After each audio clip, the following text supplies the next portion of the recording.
Welcome to the podcast on responsible psychotropic prescribing for children and adolescents with an intellectual disability. My name is Dossetor, and I'm a child psychiatrist with an interest in the emotional behavioural disturbance problems of young people with intellectual disability or autism. The place of responsible psychotropic prescribing in children and adolescents with an intellectual disability is in the context of treating a mental health disorder. 20 years ago, in some service systems, such as disability services, mental illness and mental disorder were not considered in people with an intellectual disability. All disturbance was attributed to the intellectual disability, what we call diagnostic overshadowing, or alternatively due to challenging behaviour, i.e. the behaviour was considered a communication in relation to environmental needs. This has proved to be both simplistic and in most cases untrue. Research shows that most challenging behaviour is associated with a mental disorder or disorders. Epidemiological study shows that 40% of children and adolescents have a significant mental disturbance, and this is both persisting and often severely handicapping. So how do you recognise symptoms of mental illness in children and adolescents? The same principles of diagnosing and recognising mental illness or disorder apply to children and adolescents with intellectual disability. But the greater problem is in eliciting the information, and particularly where someone has limited or no communication skills. Clinicians need to make some key changes to their practice when working with children and young people with intellectual disability. This includes allocating more time and patience, skilled interviewing of several informants, and a detailed understanding of the person's developmental profile. Specialised questionnaires can also provide some support and may enable a wide screen of other symptoms. The first stage in the assessment of a child or a young person with intellectual disability is to engage the young person, help them become orientated to and comfortable in the clinical situation, and help them understand that they are the most important person in the room, to be respected and understood, giving them some control over how the interview is organised. This may include time to be seen on their own, in confidence, separate from their family. It may include other means of facilitating or augmenting communication, such as writing, drawing, painting, or other play activities. Observing interactions between parents and child and their reports on the relationship is important. Over a long interview, anxious young people often become better able to engage, whereas those with ADHD often become more agitated. A comprehensive biopsychosocial assessment is essential in any mental health assessment. I have a list of areas of inquiry that need to be covered to a level that the interviewer feels comfortable is comprehensive in every case when conducting an assessment of a child or young person with intellectual disability. A handout giving more information on areas of inquiry that I expect of my trainees along these lines is available from the website. Children and young people with an intellectual disability may be referred by anyone who works or lives with a young person with an intellectual disability that raises concerns, particularly the parents, who of course have the legal responsibility to seek help on behalf of their child. This will lead to advice from a range of sources, possibly discussing the problems with a school counsellor or a GP or disability professional before accessing paediatric or mental health services.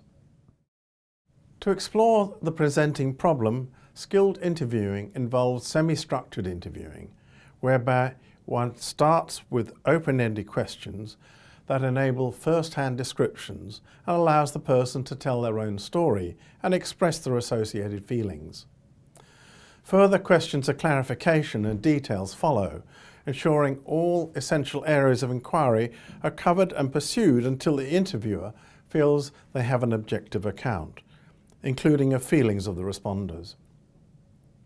This also includes an awareness of when there may be inadequate and incomplete information which limits the reliability or the validity of the assessment. Many poor clinical judgments are made by presuming that a lack of comment from a young person means there is nothing to know or understand apart from the lack of collaboration, rather than needing to access information with patients or from other sources.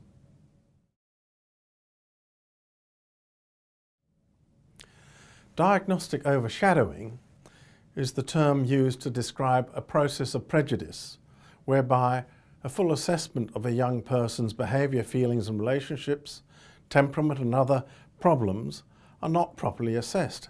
In fact, they're not considered, as it is attributed to the intellectual disability.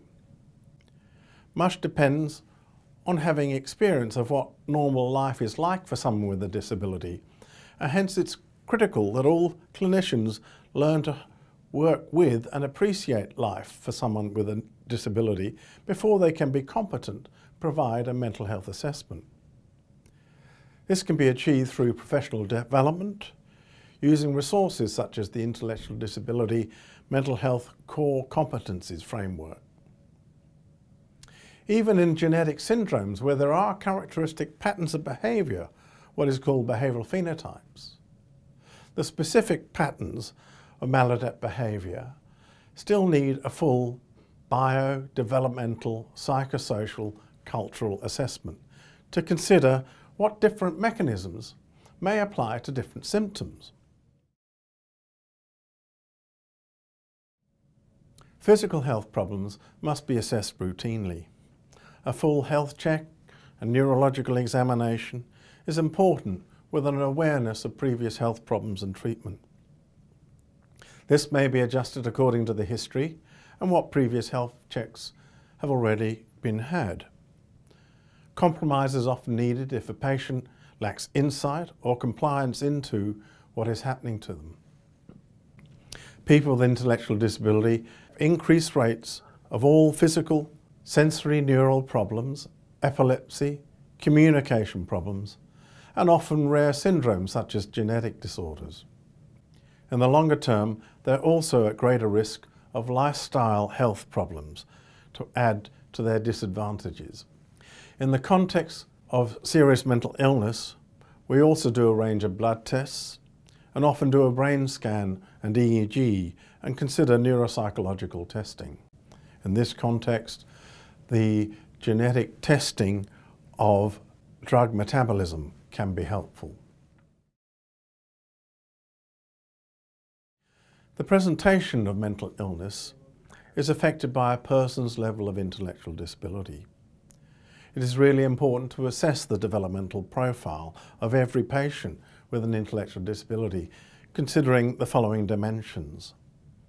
Firstly, motor and sensory development, including coordination and attention, and sensory sensitivities are important to look for.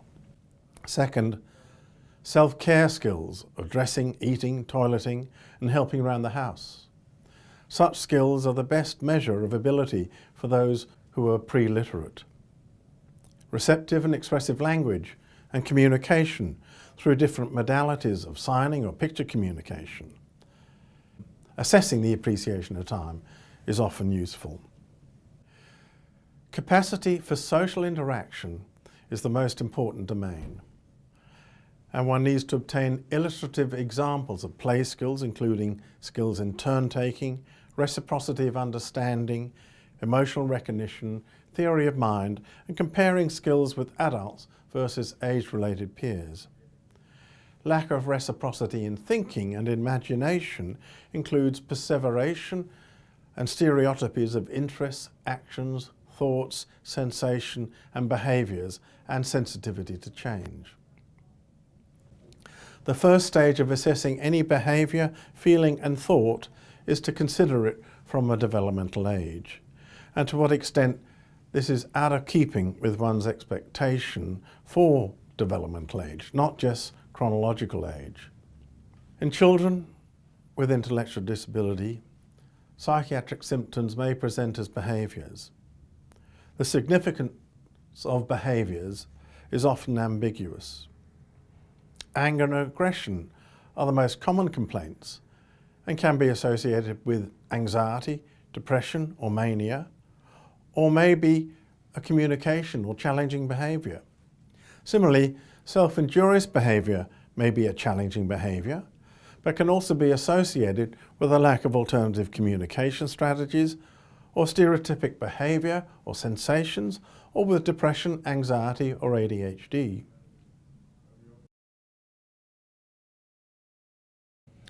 In mental health, we summarise the important elements of a clinical assessment into a formulation in which the diagnosis and differential diagnosis can sit. Formulation is the weaving of all pertinent information of the problems, precipitating, exacerbating and perpetuating factors and other vulnerabilities. It includes other risk factors as well as strengths, protective and ameliorating factors. These are then considered in the context of family relationships and the health and well-being of all members of the family. The summary is the basis on which to consider causal mechanisms of emotions and behaviour and a differential diagnosis. It is in this context that behaviour and symptoms can be considered from multiple causal mechanisms, including concepts of challenging behaviour, genetic or temperamental behavioural phenotypes, developmental disorder, or mental illness. Frequently, with the complexity of comorbidities, best guess or working diagnoses need to be discussed and tested out by further investigation and trials of treatment. What is more, in most cases, challenging behaviours co-occur with mental disorders and are likely to need different approaches for different components of the presenting problem. The next stage is to discuss and negotiate with the child or adolescent and their family different approaches to treatment, their preferences, and the likelihood of benefit from different approaches. It's generally helpful to provide a copy of this comprehensive or holistic assessment report, as it helps the family to understand the problems, and this alone has a big impact for change. There are several specialist services available to people with an intellectual disability in New South Wales. All mental health services are deemed to be specialist, but developmental and behavioural paediatricians also provide special expertise in emotional behavioural problems in people with intellectual disability. However, the first group of experts should be the parents themselves, who need to have special understanding of their own children's needs. Indeed, specialised parent training skill building is established as the best evidence-based intervention for the emotional and behavioural problems of young people with an intellectual disability. Schools, and especially special schools and their support staff, such as the learning support teams and school counsellors, are important sources of expertise. Next is the importance of disability-based expertise in behavioural psychology, clinical psychology, speech therapy, occupational therapy, physiotherapy, family therapy, and case coordinators and family support workers. Sometimes the problems threaten the coping capacity of families and needs the involvement of child protection and family and community services. Adequate support and respite is often a critical therapeutic ingredient. Child and adolescent mental health services, what we call CAMS, are the tertiary service for mental health and family problems for all young people with and without intellectual disability or autism. However, CAMS do not have all the allied health disciplines, skills or resources needed for young people with an intellectual disability, often requiring coordinated collaboration with the disciplines and skills of disability clinicians and indeed paediatric specialist services. There are a small number of child psychiatrists and allied health mental health clinicians who have subspecialty skills in children and adolescents with intellectual disability. The most complex cases need the interdisciplinary and interagency collaborative skills from the family, the school, the disability clinicians, paediatric and mental health clinicians.